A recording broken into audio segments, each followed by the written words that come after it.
தத்தம் தந்தவரே, உங்கள் வாக்கில் உண்மை உள்ளவரே. வாக்கு தத்தம் தந்தவரே, உங்கள் வாக்கில் உண்மை உள்ளவரே. யார் மறந்தாலோ நான் மறவேனே என்ற வாக்கிலங்கை அளித்தவரே. யார் மறந்தாலோ நான் மறவேனே என்ற வாக்கிலங்கை அளித்தவரே. நன்றி இயேசுவே, எல்லாலும் இயேசுவே. நன்றி இயேசுவே, எல்லாலும் இயேசுவே.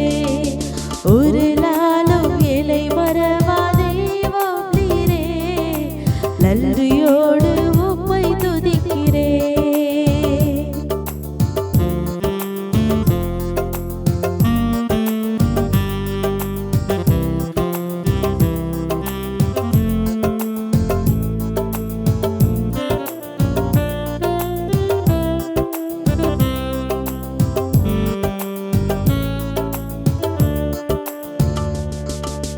வருடங்கள் காலைகளாய் என்னை வழுவாமல் காத்தீரையா. வருடங்கள் காலைகளாய் என்னை வழுவாமல் காத்தீரையா. ஓ வள்ளக்கரத்தால் நீரெல்லை தாய்களீர், உம் சிறகாலை மூடி காத்திட்டீர். உம் வள்ளக்கரத்தால் நீரெல்லை தாய்களீர், உம் சிறகாலை மூடி காத்திட்டீர். நன்றி இயேசுவே, எல்லாலும் இயேசுவே. நன்றி இயேசுவே, எல்லாலும் இயேசுவே. ஒரு நாளும் இலை மறவா தெய்வம் நீரே. நன்றியோடு உம்மை துதிக்கிறேன்.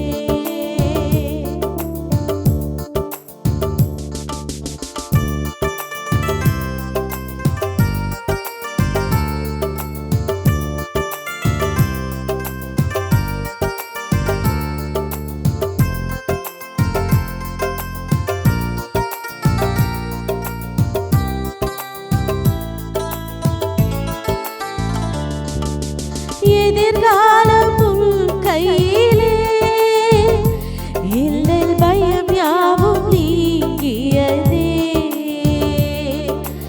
எதிர்காலம் உம் கையிலே, இல்லல் பயம் யாவும் நீங்கியதே.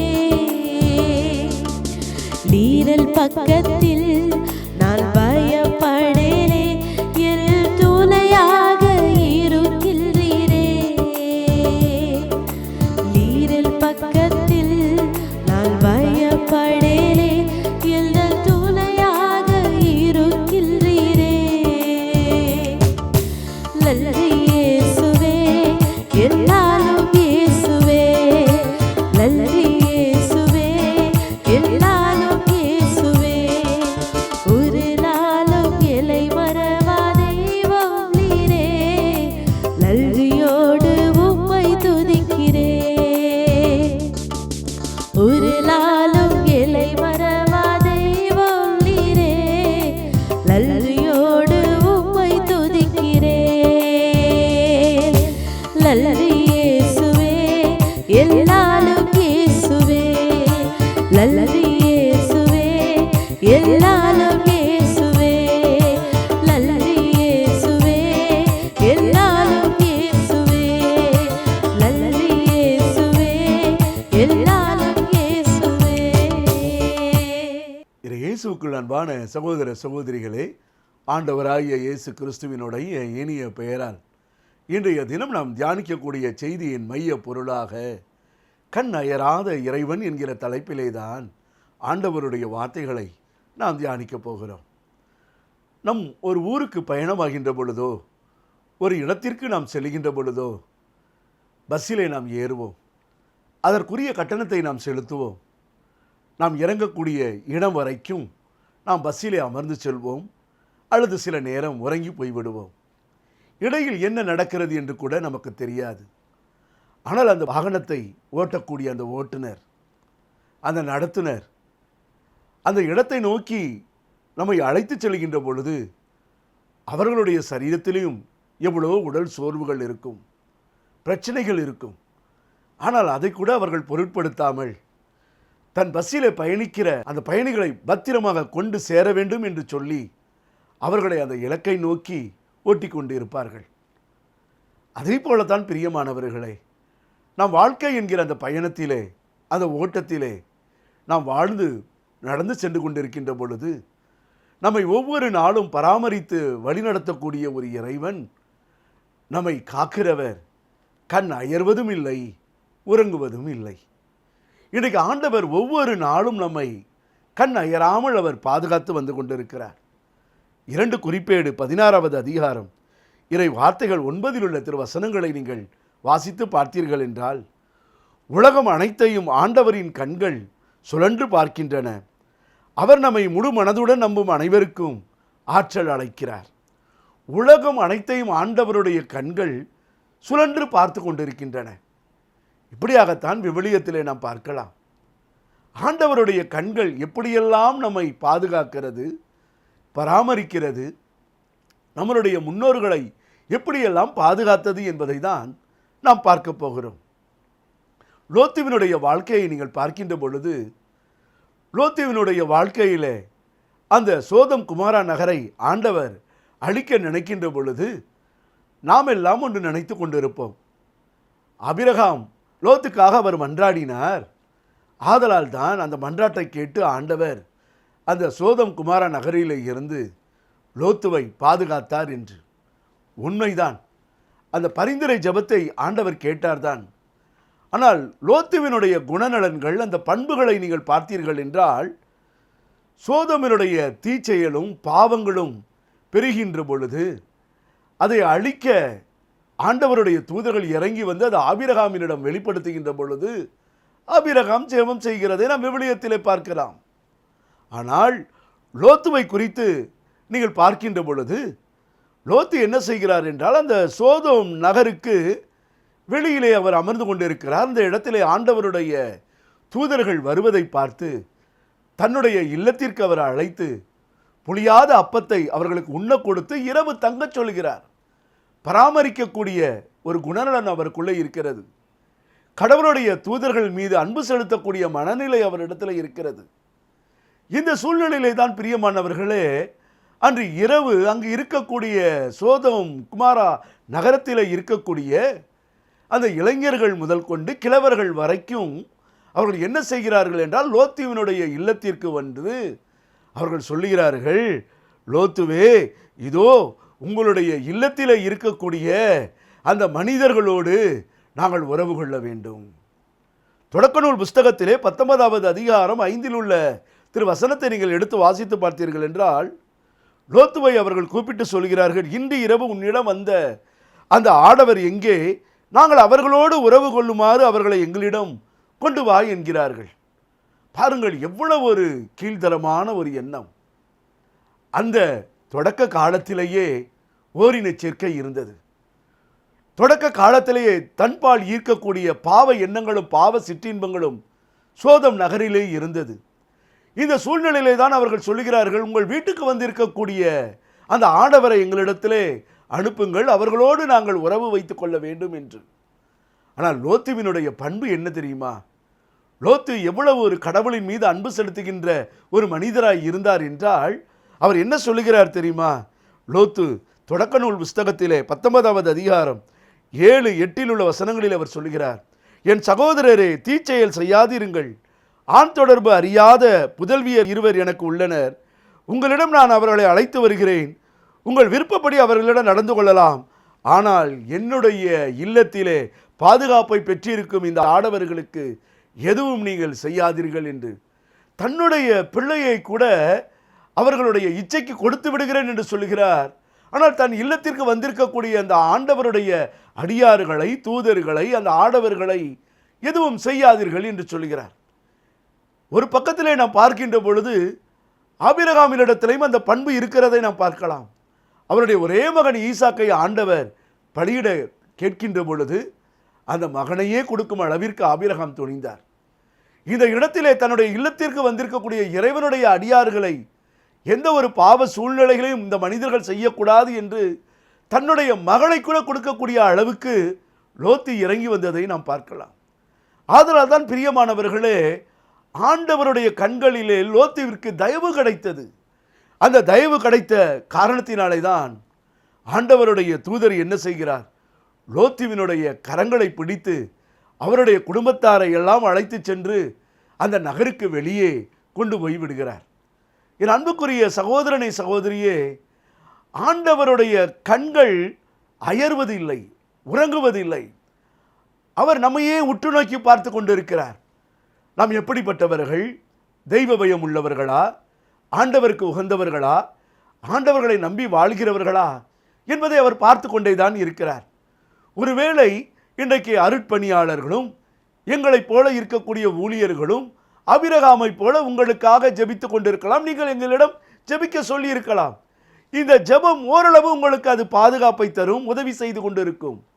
ஆனால் உங்களுடைய குடும்பத்திலே இந்த லோத்துவை போல, லோத்துவினுடைய வாழ்வை போல, அந்த குடும்பத்தாரை போல ஆண்டவருக்கு பயந்து வாழுகிற ஒரு குடும்பத்தினுடைய தலைவராய் நீங்கள் வாழ நினைக்கின்ற பொழுது, கடவுளுடைய இறை பிரசன்னம் நம்முடைய குடும்பத்தில் இருக்கிறது, குடும்பத்தில் எந்த ஒரு பாவமும் ஆளுகை செய்யக்கூடாது என்று நீங்கள் நினைக்கின்ற பொழுது கடவுளுடைய பார்வை உங்களுடைய குடும்பத்தின் மீது பட ஆரம்பிக்கும். உங்களுடைய குடும்பம் இறைவனுடைய ஆசீர்வாதத்தை பெற ஆரம்பிக்கும். பிரியமானவர்களே, பாருங்கள், ஆதலால் தான் தொடக்க நூல் புஸ்தகம் 19வது அதிகாரம் 16 உள்ள வசனத்திலே லோத்து இந்த நிகழ்வுகளை எல்லாம் பார்த்து ஆண்டவருடைய தூதர்கள் சொல்லுகிறாங்க, நீ நகரை விட்டு வெளியே போன்னு சொல்லும் பொழுது கூட அவர் போக மனதில்லாமல் இருக்கிறார். இந்த சூழ்நிலையிலே தான் அவர் காலம் தாழ்த்தின பொழுது ஆண்டவர் அவர் மீது இறக்க வைத்திருந்ததால் அந்த மனிதர்கள் அவரது கையையும் அவர் மனைவியினுடைய கையையும் அவர் இரு புதல்வியருடைய கையையும் பிடித்து கொண்டு நேராய் நகருக்கு வெளியே கொண்டு போய் விட்டார்கள். பிரியமானவர்களே, கடவுள் இன்றைக்கு உங்கள் ஒவ்வொரு குடும்பங்களையும் பாதுகாக்க விரும்புகிறார். எப்பொழுது உங்களுடைய குடும்பத்துக்கு விரோதமாக தீமைகளும் பாவங்களும் இருளின் ஆதிக்கங்களும் உங்கள் குடும்பத்தை ஆளுகை செய்ய நினைக்கும் பொழுது, ஆண்டவருடைய மனதுக்கு விரோதமாக, நம்மளுடைய சொந்த ஆன்மாக்கு விரோதமாக நாம் பாவம் செய்யக்கூடாது என்று நீங்கள் தீர்மானிக்கிறீர்களோ, அப்பொழுதே ஆண்டவருடைய பார்வை உங்களுடைய குடும்பத்தின் மீது பட ஆரம்பிக்கும். உங்கள் குடும்பத்துக்கு விரோதமாக வருகிற இருளின் ஆதிக்கங்களின் பிடிகளிலே இருந்து ஆண்டவர் உங்களை மீட்டெடுப்பார், உங்கள் குடும்பங்களை பாதுகாப்பார். அப்போ நம்மை பாதுகாக்கிற இறைவன் கண் அயராமல் அவர் இருந்து கொண்டு இருக்கிறார். அதனால் திருப்பாடல் ஆசிரியர் 121:3 அவர் சொல்லுவார், அவர் உம் கால் இடராதபடி பார்த்து கொள்வார், உம்மை காக்கும் அவர் உறங்கிவிட மாட்டார் என்று. அவர் உம் கால் இடராதபடி பாதுகாத்து கொள்வார். பிரியமானவர்களே, இன்றைக்கு நம்மளுடைய வாழ்க்கையில் சில நேரத்தில் நம்முடைய ஆண்டவர் நம் குடும்பத்தில் நடக்கிற நம் நிகழ்வுகளை நாம் பார்க்கின்ற பொழுது, கடவுள் என்னை கை விட்டு விட்டாரோ நெகிழ்ந்து விட்டாரோ என்று தான் நாம் நினைப்போம். ஆனால் கடவுள் நம்மை பாதுகாக்கிறாராம். கடவுள் நம்மை உறங்காமல் பாதுகாத்து கொண்டிருக்கிறாராம். பழங்காலத்தினுடைய ஒரு கதை ஒன்று உண்டு. பிரியமானவர்களே, ஒரு அரசனுக்கு ஒரு இளைய குமாரன் ஒருவன் இருக்கிறான். ஒரே மகன்தான். ஆனால் அந்த அரசன் நினைக்கிறார், நாம் அரசாட்சியில் இருக்கின்ற பொழுதே நம்மளுடைய மகனை இளவரசனாக மாற்ற வேண்டும், அவனை இந்த அரியணையில் அமர வேண்டும் என்று சொல்லி அந்த அரசர் விரும்புகிறார். ஆனால் அந்த நாட்டினுடைய வழக்கத்தின்படி ஒரு நாட்டினுடைய அரசராக வர வேண்டும் என்றால் அந்த குடும்பத்திலிருந்து வரக்கூடிய அந்த மகனானவன் ஒரு பிள்ளையோ 2 பிள்ளையோ 3 பிள்ளையோ யார் இருந்தாலும் சரி, அங்கு அரசனாக வர வேண்டும் என்றால் ஒரு அடர்ந்த காட்டுக்குள் அவர்கள் செல்ல வேண்டும். அந்த அடர்ந்த காட்டுக்குள் 5 நாள் 6 நாள் பயணங்கள் கடந்து சென்று அவர்கள் திரும்பி வந்தால்தான் அவர்களுக்கு இளவரச பட்டமே கொடுப்பார்கள். ஏனென்றால் அந்த அடர்ந்த காட்டுக்குள் கொடிய மிருகங்கள் இருக்கிறது, ஊரும் பிராணிகள் இருக்கிறது, விஷ பிராணிகள் அந்த இடத்துல இருக்கிறது, கொடிய குன்றுகள் பள்ளங்கள் நிறைந்த இடங்கள் இருக்கிறது.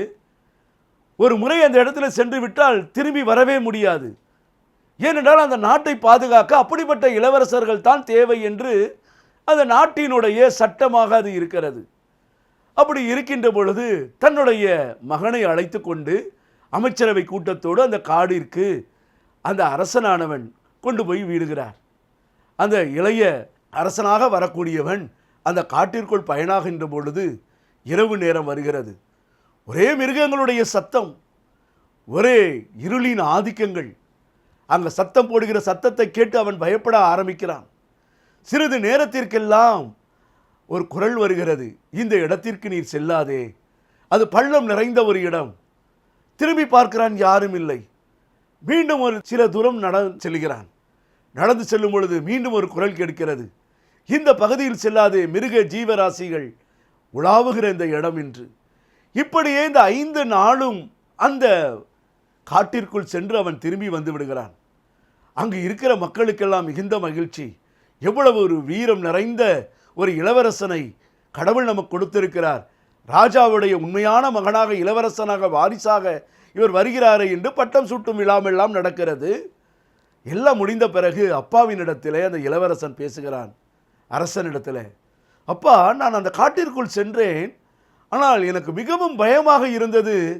ஆனால் என்னவென்று எனக்கு தெரியவில்லை.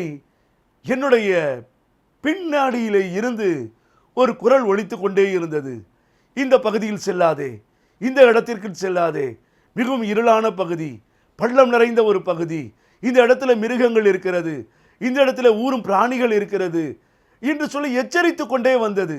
நான் திரும்பி பார்த்தேன், ஆனால் யாரும் இல்லை. எனக்கு இது ஒரு புரியாத புதிராகவே இருக்கிறது என்று சொல்லும் பொழுது அந்த அரசன் சொன்னான், அப்பா, வேறு யாரும் இல்லை. உன் மீது நான் கொண்ட அந்த அன்பு, என்னுடைய பிள்ளைக்கு எதுவும் ஆகக்கூடாது என்கிற காரணத்தினாலே தான் யாருக்கும் தெரியாமல் உன்னை நான் பின்தொடர்ந்து வந்து கொண்டே இருந்தேன், உனக்கு ஆலோசனை சொல்லிக் கொண்டே இருந்தேன் என்று சொல்லி அந்த மகனுக்கு தன்னுடைய அன்பை குறித்து அவர் வெளிப்படுத்தினாராம். இப்படித்தான் பிரியமானவர்களை, நம் ஆண்டவராகிய இறைவனும் கூட நாம் செல்லுகின்ற பாதைகள் தவறான பாதைகளாய் இருக்கின்ற பொழுது, தவறான காரியங்களில் ஈடுபடுகின்ற பொழுது, கடவுள் நம்மளுடைய உள்ளத்திலே இருந்து, என் அன்பு மகனே, மகளே, இதுதான் வழி, இதில் நீ நடந்து போங்கள் என்னக்கூடிய ஒரு குரலுடைய கேட்கக்கூடிய அந்த வார்த்தையை நம்மளிடத்தில் பேசுவார். சில நேரத்தில் நாம் அதை அறிந்து கொள்ளாமல் நடக்கிறதுனால தான் இன்றைக்கு இஸ்ரவேலை பாதுகாக்கக்கூடிய அந்த இறைவன் இன்றைக்கு நம்மளுடைய துன்பத்திலே, துயரத்திலே நாம் பயணிக்கிறதுக்கு காரணம் அவருடைய குரலொலியை நாம் கேட்காத காரணத்தினாலே தான். திருப்பாடல் ஆசிரியர் 91:3 சொல்லுவார், ஆண்டவர் உம்மை வேடரின் கண்ணிலின்றும் கொண்டளிக்கும் கொள்ளை நோயிலே இருந்தும் தப்புவிப்பார் என்று. என் அன்புக்குரிய சகோதர சகோதரிகளே, இன்றைக்கு கடவுள் எல்லா விதமான பிரச்சனைகளில் இருந்து உங்களை மீட்டெடுக்க விரும்புகிறார். ஏனென்றால் உங்களை பாதுகாக்கிறவர் கண் அயராத ஒரு இறைவன் என்பதை முதலில் நீங்கள் புரிந்து கொள்ள வேண்டும். ஏனென்றால் இஸ்ரவேல் மக்களை ஆண்டவர் வழிநடத்துகின்ற பொழுது எவ்வளவு அழகாக அவர் வழிநடத்துகிறார் என்று பாருங்கள். பகலிலே மேகத்தூணாகவும் இரவிலே நெருப்பு பிளமாகவும் வழிநடத்துகிற அந்த இறைவன் அவர்களுக்கு தேவையான அந்த மன்னா என்கிற உணவை கொடுத்தது மட்டுமல்ல, அவர்கள் இறைச்சி விரும்புகின்ற பொழுது காடைகளை கொடுத்தது மட்டுமல்ல, அவர்களுடைய சரீரத்தில் வலுவற்றவர்களே இல்லை என்று சொல்லி விவிலியம் சொல்கிறது. அவர்களுடைய போட்டிருந்த ஆடைகள் கூட கிழிந்து போகவில்லை என்று சொல்கிறது. அவர்களுடைய கால் மிதியடிகள் கூட தேய்ந்து போகவில்லை என்று சொல்கிறது. அப்படி என்றால் கடவுள் எவ்வளவு அழகாக அவர்களை பாதுகாத்து பராமரித்து வழிநடத்தி கண் அயராமல் வழிநடத்தி வந்திருக்கிறாரு. அப்படிப்பட்ட இறைவன் தான் இன்றைக்கு உங்களையும் என்னையும் நம் குடும்பங்களையும் வழிநடத்த அவர் விரும்புகிறார். இன்று கூட நம்மளுடைய குடும்பங்களிலும் சரி, நம்மளுடைய வாழ்க்கையிலும் சரி, இன்றைக்கு கடவுளுடைய வழிநடத்துதல் நமக்கு தேவை. பிரியமானவர்களை, இன்றைக்கு கடவுள் என்னை பார்க்கவில்லை, கடவுள் என்னை புரிந்து கொள்ளவில்லை, கடவுளுடைய எண்ணத்தை செயல்படுத்த முடியவில்லை என்று நீங்கள் நினைத்து கொண்டிருக்காதீர்கள். ஒவ்வொரு நாளும் உங்கள் மீது தான் அவர் கண்களை வைத்து கொண்டிருக்கிறார். உங்களுக்கு ஆலோசனைகளை சொல்லிக்கொண்டே தான் இருக்கிறார். திருத்தூதர்கள் பணி 28வது அதிகாரம் 1 முதல் நீங்கள் எடுத்து வாசித்து பார்த்தீர்கள் என்றால், பவுலடிகளார் சென்ற கப்பல் ஒரு புயல் காட்டினால் சேதமடைந்து அவர்கள் என்ன செய்கிறார்கள், மால்தா என்கிற தீவிலே கரை ஒதுங்கி இருக்கிறார்கள். அந்த கரை ஒதுங்கி இருக்கின்ற பொழுது அங்கே மழை பெய்து கொண்டிருக்கிறது, குளிர் அடித்து கொண்டிருக்கிறது. அந்த குளிர் காய்வதற்காக அந்த விறகுகளை எடுத்து, சுள்ளிகளெல்லாம் எடுத்து பவுலடிகளார் அந்த இடத்துல நெருப்பு காஞ்சுகின்ற பொழுது அந்த சுள்ளிகளில் இருந்து ஒரு வீரியன் பாம்பு குட்டி அவருடைய கையை கடித்து விடுகிறது.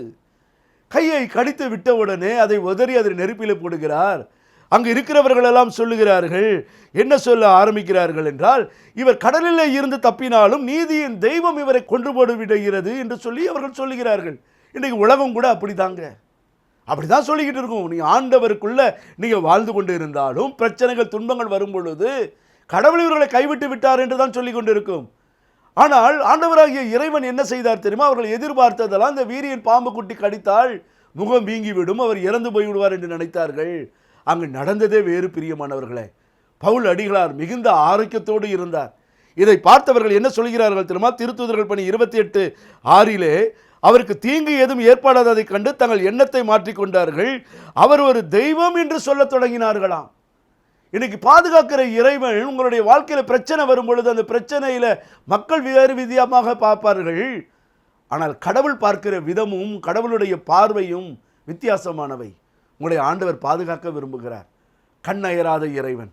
பிரியமானவர்களே, நம்மை காக்கக்கூடிய இறைவன் கண் அயர்வதும் இல்லை, உறங்குவதும் இல்லை. இன்று பிரியமானவர்களே, நம்மையும் நம்மளுடைய குடும்பத்தையும் தொழில் வியாபாரத்தையும் குடும்பத்தில் இருக்கக்கூடிய பிள்ளைகளையும் நம்மளுடைய வாழ்வையும் நம்மளுடைய உடல் உள்ள ஆரோக்கியத்தையும் ஆண்டவர் பாதுகாக்க விரும்புகிறார். நம்மை வழிநடத்த அவர் விரும்புகிறார்.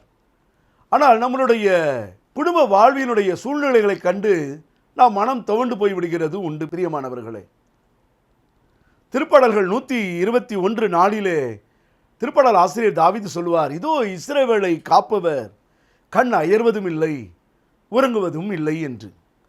விவிலியத்திலே பழைய ஏற்பாடு புஸ்தகத்தை நாம் எடுத்து வாசித்து பார்த்தோம் என்றால், யாக்கோபினுடைய வாழ்க்கையிலே தன் தகப்பன் ஈசாக்கை ஏமாற்றி இறைவனுடைய ஆசீர்வாதத்தை அவர் பெற்றுக்கொள்கிறார். தன்னுடைய சகோதரன் ஏசாவை ஏமாற்றி அவருக்கு கூளை கொடுத்து உணவின் ஆசையை கொடுத்து அவருடைய முதல் பேரான அந்த குழந்தை ஆசீர்வாதத்தை அவர் பெற்றுக்கொள்கிறார். யாக்கோப்பு என்றாலே எத்தன் என்று ஏமாற்றுக்காரன் என்றுதான் அர்த்தம். பிரியமானவர்களே, ஆனால் இந்த யாக்கோப்பினுடைய வாழ்க்கையில் அவர் எத்தனாய் இருந்தாலும் ஏமாற்றுக்காரனாய் இருந்தாலும் ஆண்டவருடைய பார்வை அவர் மேலே இருந்தது. அந்த எத்தனாய் இருக்கக்கூடியவரை ஆண்டவர் ஆசீர்வதிக்க அவர் விரும்பினார். என் அன்புக்குரியவர்களே, இன்றைக்கு இந்த ஆண்டவர் இன்றைக்கு உங்களை சந்திக்கிறார், உங்களோடு பேசுகிறார், உங்களோட வாழ்க்கையில் அவர் இடைபட விரும்புகிறார். அன்றைக்கு இப்படிதான் ஏமாற்றுக்காரனாக இருந்த இந்த யாக்கோப்பு தன்னுடைய சகோதரர் ஏசாவை சந்திக்க அவர் பயந்து கொண்டு இருக்கின்ற பொழுதுதான், ஒரு இரவிலே அவர் படுத்திருக்கின்ற பொழுதுதான், யாபத்து ஆற்றின் கரையிலே தனித்திருக்கின்ற பொழுதுதான், ஒரு ஆடவர் பொழுது விடியும் மட்டும் யாக்கோப்போடு கூட அவர் போராடி கொண்டிருக்கிறார், மற்போரிட்டு கொண்டிருக்கிறார். அவரால் இந்த யாக்கோப்பை எதிர்க்க முடியவில்லை. அப்பொழுது அவர் சொல்லுகிறார், தொடக்க நூல் புஸ்தகம் 32வது அதிகாரம் இறை வார்த்தைகள் 26 இருந்து 28 உள்ள வசனங்களிலே, அப்பொழுது ஆண்டவர் என்னை போகவிடு, பொழுது வரப்போகிறது என யாக்கோப்புக்கு நீர் எனக்கு ஆசீர் வழங்கினால் ஒழியமை விடமாட்டேன் என்று மறுமொழி பகர்கிறார். ஆண்டவர் உன் பெயர் என்ன என அவர் யாக்கோப்பு என்றார். அப்பொழுது அவர் உன் பெயர் யாக்கோப்பு எனப்படாது இஸ்ரவேல் எனப்படும் என்று சொல்கிறார். ஏனெனில் கடவுளோடும் மனிதரோடும் போராடினதனாய் வெற்றி கொண்டாய் என்று சொல்கிறார். பிரியமானவர்களை, எபிரேயத்திலே இஸ்ரேல் என்றால் கடவுளோடு கூட இறைவனோடு கூட போராடுகிறவர் என்று அர்த்தம். இந்த யாக்கோப்பு அந்த இரவு முழுவதும் எப்படியாக அந்த இறைவனுடைய தூதரோடு போராடினாரோ அதே போலத்தான் உங்கள் வாழ்க்கையில் வருகிற பிரச்சனைகள், துன்பங்கள், கஷ்டங்கள், அவமானங்கள், நிந்தைகள், நோய்கள், கடன் தொல்லைகள், இவர்களின் மத்தியில் நீங்கள் வாழுகிற பொழுது அதை நினைத்து நீங்கள் அழுது கொண்டு இருக்கக்கூடாது. உங்களை பார்த்து கொண்டிருக்கிற இறைவன் ஒருவர் இருக்கிறார், கண் அயராத இறைவன் இருக்கிறார், அவர் உறங்குவதில்லை. ஆனால் எத்தன் என்று அழைக்கப்பட்ட இந்த யாக்கோப்பினுடைய வாழ்க்கையில குறுக்கிட விரும்பிய இறைவன் அவருடைய பெயரை மட்டும் மாற்றம் செய்யவில்லை, அவருடைய வாழ்க்கையில் ஆசீர்வாதமுள்ள ஒரு கருவியாக அவர் மாற்றினார். இன்றைக்கும் உங்களுடைய வாழ்க்கையில் பிரியமானவர்களே, நீங்கள் எப்படிப்பட்டவர்கள் என்பதை ஆண்டவர் பார்க்கவில்லை. எப்படிப்பட்டவர்களையும் அவருக்கு சாந்தமுள்ள ஒரு கருவியாக, அன்பின் கருவியாக மாற்ற ஆண்டவர் விரும்பி கொண்டிருக்கிறார்.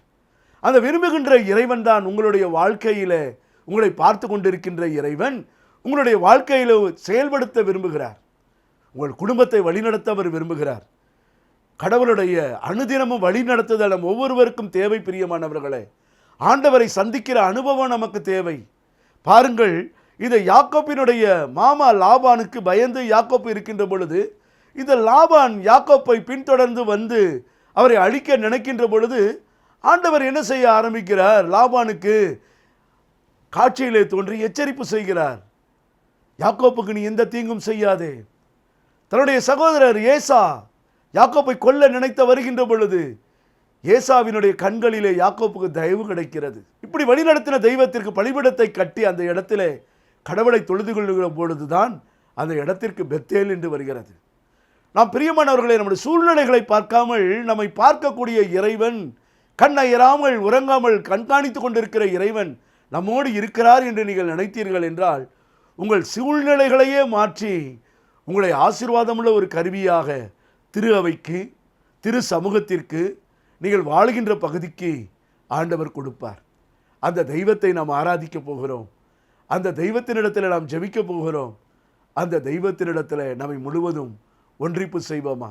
கண்களை மூடி நாம் ஜெபம் செய்வோம். எங்களை நேசிக்கிற அன்பின் பரலோக பிதாவாகிய தெய்வமே, இந்த நிகழ்ச்சிகளை பார்த்து கொண்டிருக்கக்கூடிய உம்முடைய பிள்ளைகள், எங்களுடைய ஆண்டவர் கண் அயராத ஒரு இறைவன் என்று தங்களுடைய உள்ளத்திலே அறிக்கை செய்து கொண்டிருக்கிறார்களே, எங்களுடைய வாழ்க்கையிலே கடவுளுடைய தெய்வீக பிரசன்னத்தை நாங்கள் இழந்து போயிருக்கிறோமே, எங்கள் குடும்பத்திலே அமைதியை இழந்து போயிருக்கிறோமே, எங்கள் குடும்பத்திலே அமைதி இல்லாத ஒரு சூழ்நிலையினால் குடும்பத்திலே வாழ்வதா சாவதா என்கிற நிலையிலே சென்று கொண்டிருக்கிறோமே என்று வேதனையோடும் கண்ணீரோடும் பார்த்து கொண்டிருக்கிற இந்த பிள்ளைகளுக்கு நீர் ஆறுதல் தருகிற தெய்வமாக மட்டுமல்ல, கண் அயராத ஒரு இறைவனாக இஸ்ரவேலை காக்கிறவர், கண் அயர்வதும் இல்லை உறங்குவதும் இல்லை என்ற இறை வசனத்தின்படி ஆண்டவரே, இந்த குடும்பத்தை எல்லாம் நீர் கண்காணித்துக் கொண்டிருக்கிறீரே, அதற்காக நாங்கள் நன்றி செலுத்துகிறோம் ஆண்டவரே. நோவாவிற்கு எப்படியாக அந்த பெரும் மழையின் மத்தியிலே, அந்த வெள்ளத்தின் மத்தியிலே அவருக்கு உடைய கண்களிலே தயவு கிடைத்ததோ, இந்த பிள்ளைகளுடைய வாழ்க்கையிலே தொடர்ந்து வருகிற பிரச்சனைகள், துன்பங்கள், கடன் தொல்லைகள், இவற்றிலே இருந்து ஆண்டவரை இந்த பிள்ளைகளை மீள உங்களுடைய தயவு கிடைக்க முடியாது இந்த வேளையிலே ஜெபிக்கிறோம். தாவீதினுடைய வாழ்க்கையில எப்படியாக அந்த கோலியாத்து வந்து நின்ற பொழுது இஸ்ரவேலில் அனைவரும் பயந்தார்களோ, இன்றைக்கு தங்களுடைய குடும்பத்தை எப்படி நடத்துவது என்று பயந்து வாழ்ந்து கொண்டிருக்கிற இந்த பிள்ளைகளுடைய வாழ்க்கையிலே ஆண்டவரே, உம்முடைய தெய்வீக வல்லமை கடந்து வந்து அபிஷேகத்தினால் இந்த குடும்பத்தை நிரப்பி பாதுகாத்துக் கொள்ள முடியாது இந்த வேளையிலே ஜெபிக்கிறோம். எல்லா தடைகளும் உடையட்டும் ஆண்டவரே. நீர் கண் அயர்வதும் இல்லை உறங்குவதும் இல்லை என்று விவிலியத்திலே நாங்கள் வாசிப்பது மட்டுமல்ல, இந்த நிகழ்ச்சியின் வழியாக எங்களுடைய வாழ்க்கையிலே உம்முடைய அற்புதங்களை, அடையாளங்களை, எங்களுடைய சரீரத்தில் இருக்கக்கூடிய எல்லா வியாதி பலவீன நோய்கள் குணமடைந்து உமக்கு சாட்சி சொல்ல நீர் உதவி செய்ய முடியாது இந்த வேளையிலே ஜெபிக்கிறோம். இந்த நிகழ்ச்சி ஒளிபரப்ப உதவிய திருமதி ஹானி ரேமன், திருமதி ரெஜினா பிலிப்ஸ், திருமதி மஞ்சுளா மேரி டோமினிக் சாவியோ, திருமதி மேரி ரிபீட் ஜான்சன், திரு டேவிட் செல்வராஜ், திரு அடைக்கல சாமிதாஸ், இந்த குடும்பங்களை நீர் அபரிதமாய் நீர் ஆசீர்வதியும் ஆண்டவரே. கண் அயராத இறைவனாய் இருக்கக்கூடிய நீர் இந்த குடும்பங்களில் ஆசீர்வாதங்களை பொழிவதைப் போல இந்த நிகழ்ச்சிகளை பார்த்து கொண்டிருக்கக்கூடிய ஒவ்வொரு குடும்பங்களிலும் உலகம் எங்கிலும் உடைய வல்லமையும் ஆசீர்வாதம் கடந்து வரும்படியாக ஜெபிக்கிறோம். எல்லாவற்றையும் ஆண்டவர் மீட்பெறும் இயேசு கிறிஸ்துவினுடைய ஒப்பற்ற திருப்பெயரால் ஏறெடுக்கிறோம் எங்கள் நல்ல தந்தையே, ஆமென். எதிர்காலம் கையிலே இல்லல் பயம் யாவும் நீங்கியதே. எதிர்காலம் கையிலே இல்லல் பயம் யாவும் நீங்கியதே. நீரல் பக்கத்தில் நான் பயப்படேனே, என் துணையாக இருக்கின்றீரே. நீரல் பக்கத்தில் நான் பயப்படேனே, என் துணையாக இருக்கின்றீரே. நன்றி இயேசுவே, எல்லாரும் இயேசுவே. நன்றி இயேசுவே, எல்லாரும் இயேசுவே. ஒரு நாளும் எல்லை மறவா தெய்வம் நீரே. நன்றியோடு உம்மை துதிக்கிறேன். ஒரு நாளும் எல்லை மறவா தெய்வம் நீரே. நன்றியோடு உம்மை துதிக்கிறேன். நன்றி இயேசுவே, எல்லாரும் இயேசுவே. நன்றி இயேசுவே, எல்லாரும்